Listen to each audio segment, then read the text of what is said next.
Let's send it back down trackside to Ken Resnick and Lee Hawk Rearman. And starting for the Quakes is always Captain Sean Atkinson, along with Anthony Santiago, Brian Gallagher, Rusty Montgomery, and Chad Vaughn. For the Florida Sundogs, it'll be Posse Shalid. Boy, has he ever stepped up his game. Along with Tom Smith, Sean Marshall, Captain America, Bill Barker, and the alligator wrestler, David Gleddy. But no question, the women for each team certainly did their job, keeping this one close, 1 point. And now breaking out from the racehorse start. Posse Shalid gives the whip to Tom Smith, and on for the California Quakes is number 12, Tony Santiago. So it's Santiago and Smith to start this period number 2, the men's first period between the California Quakes and the Sundogs. And down goes Tom Smith. Anthony Santiago took him inside, got him off balance, and dropped him with the elbow. Now you see back the block for the Sundogs. Big number 12. That is Captain America, Bill Barker, out of Rochester, New York. Barker goes 6 feet, 205 pounds, battling, and now fellow number 12 for the Quakes. This is Anthony Santiago, and into the railing goes Tom Smith as he was up and coming around. It's still Barker and Santiago. His time is winding down in this one. Santiago trying to get by Barker to get a couple of points on the board. May well run out of time as we are down at 5 seconds. Oh, and Barker just nails Santiago. But the referees say that Santiago got by him at the top of the track. And now our Broadway Danny Wolf has gone up into the stands. Danny? All right, I'm here with New York Enforcer star Mark D'Amato sitting in the crowd tonight. Yeah, you know what? I'm not very happy about it either. They made me buy a ticket to get in this building. What do you mean buy a ticket? It's free to get in here. What are you saying, D'Amato? And he's pretty heated there, Ken. It's getting really warm in here.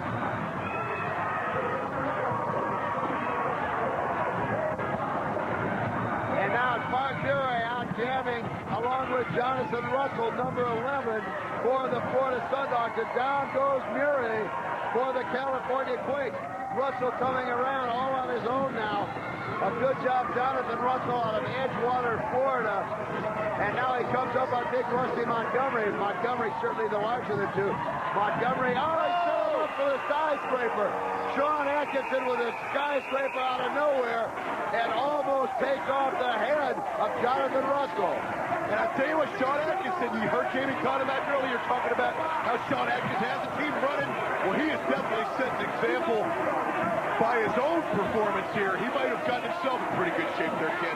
We're seeing a Sean Atkinson that is not only leading by his words and his deeds, but by his actions. And you see referee Sean Corbin sending Sean Atkinson to the penalty box, a 1-jam penalty for interference. Here you see Atkinson hopping over the track. And he lays in wait, and I believe Rusty Montgomery, his teammate, sets up an unsuspecting number 11, Jonathan Russell. That cannot feel good as Sean Atkinson takes his seat where he belongs. That's why teamwork comes into play, but Atkinson down in the penalty box. And now the Quakes skating short-handed, but coming right up, Eric Slopey breaks out for the Quakes. The Quakes have 2 jammers out, Eric Slopey along with Rick Duray, but here comes Posse Shalid for the Florida Sundogs. We have talked so many times about how Posse Shalid has stepped up his game, has really taken over not only the physical side, but the leadership for the missing Richard Brown. And here comes Shalid closing on the track. A double block set up by Rusty Montgomery and Chad Vaughn. Shalid unable to get by. Now David Gleddy trying to set up a reverse whip. And Shalid busts right through both players and puts 2 big points on the board.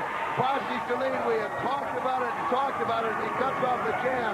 Great teamwork again by the Florida Sundogs. And Posse Shalid went coast to coast with this one. You saw him earlier when he broke out of the pack, knocking down the 2 jammers.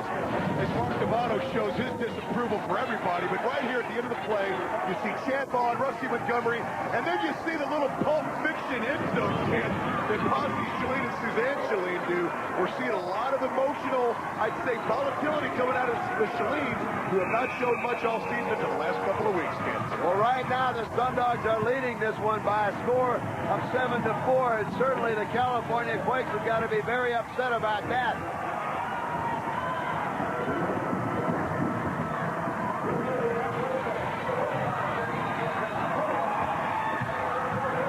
And now coming out right now, this is number 11, Jonathan Russell for the Sundogs, and number 15, Rick Murray, as he goes down at the hands of Jonathan Russell for the Sundogs. The Sundogs leading this 7-4 with an opportunity to put even more points on the board, as we've still got 25 seconds to go in the jam. Now Russell closing on the pack. Rusty Montgomery back to block it. Good job of Russell, just able to stay on his skates. Again, now Russell goes into the railing and around, but you see here comes Santiago for the Quakes around there. Derek Slopey winding through, as is a great job by Eric Slopey. Now he cuts off the jam, but again, Jonathan Russell able to get back on his feet past two of the Quakes, so it's a men as each team adds 2 more points to the scoreboard. Well, that was a great job by the Quakes because, of course, Sean Atkinson was serving out a penalty, and now he comes out of the penalty box and goes right after Bill Barker, Ken.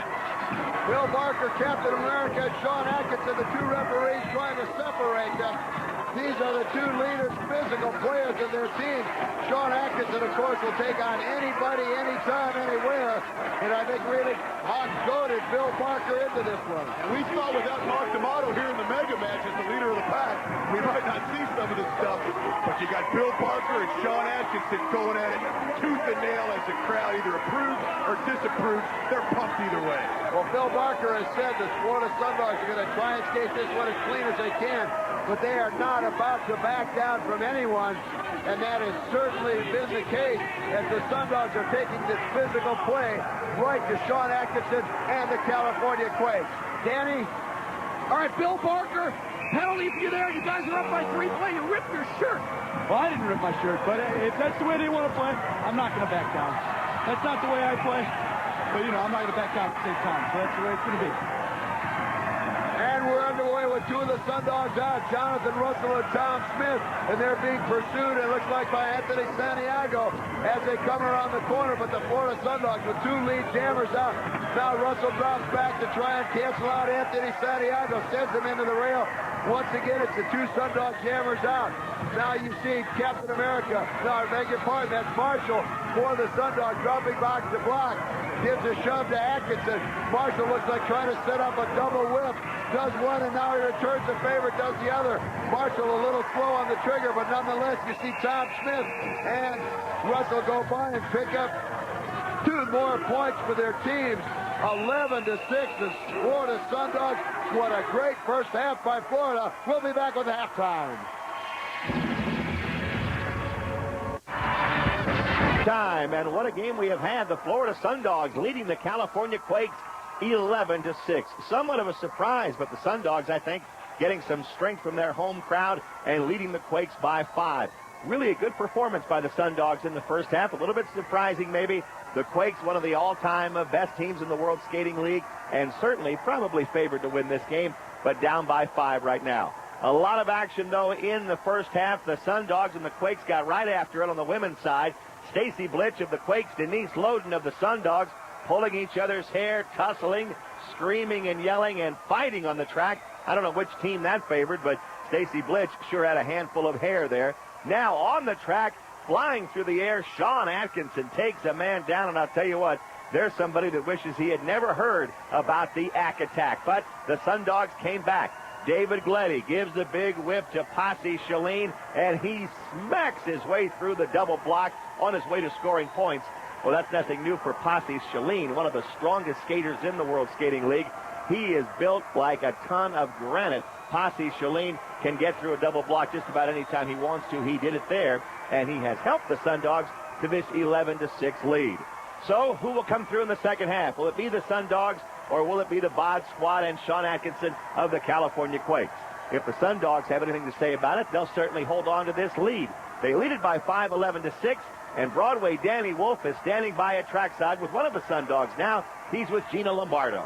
All right, and Gina Lombardo, do you buy that the Bod Squad, this might be an act that they've made up, that everything's okay on the California Quake women's squad. Do you buy it? Not at all. I was on the Bod Squad, and I know how they are. It's the same old crap, different day. Gina Lombardo is entitled to her opinion, and maybe she's right. The California Quakes have not done much. The Bod Squad has been silent, and the Sundogs have jumped out to that 11-6 lead. We'll see if they're able to hold it together and whether or not the California Quakes and their Bod Squad really are unified or not.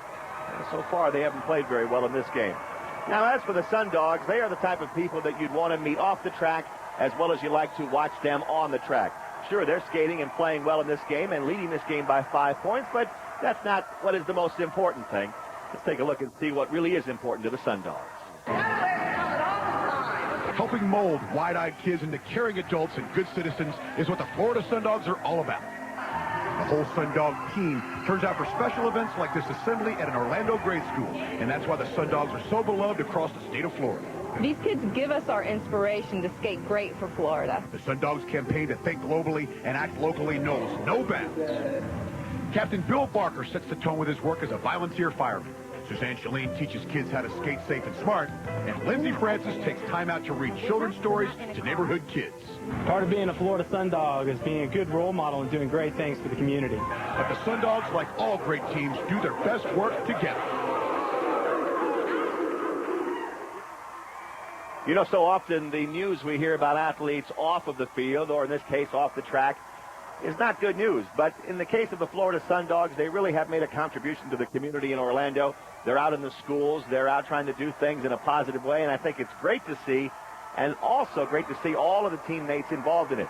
Suzanne and Posse, Shalene, Denise Loden, Debbie Rice, Bill Barker. They're all good people, and they're making a contribution. It's wonderful to see. And speaking of making a contribution, I think big Bill Barker will make one in the second half of this game. He'll try to anyway against Sean Atkinson and the California Quakes. We'll see which side is successful. Right now, the Sundogs have gotten the better of it. They're ahead 11-6. The second half is coming right up, so stay with us. We'll be right back after these messages.